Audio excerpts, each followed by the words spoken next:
Inflation adjusted return अगर मैं कह रहा हूँ 10%,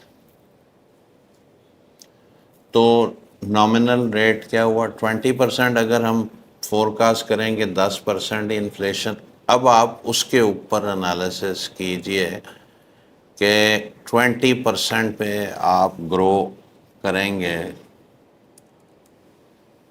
जो कि रियलिस्टिक, और ईयर्स 33 नहीं 30 ले लें, क्योंकि आप सबकी एवरेज एज कितनी है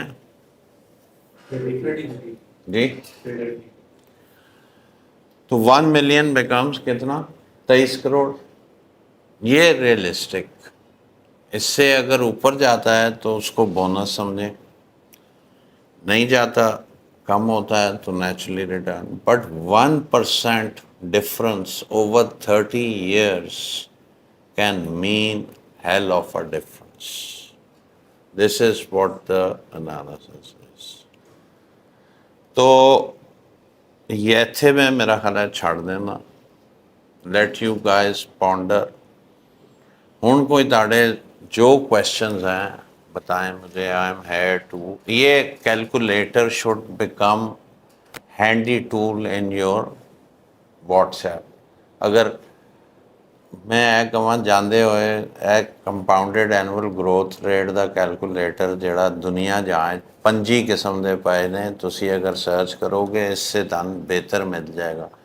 बट मेरे वालों छोटा जिहा टोकन थान दे के जा रहे हैं, एन ज़रा वर्क करो। यदि आर्ट है कि 4 चीज़ां हैगियां, तुसी जो 3 दे दिओ चौथी वो कढ़ दिंदा।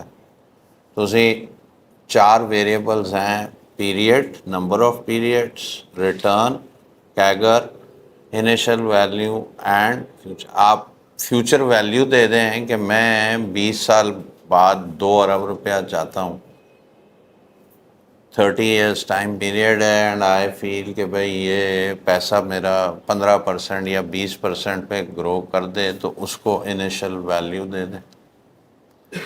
तो out of 4, any variables that you give third, it will take out fourth one.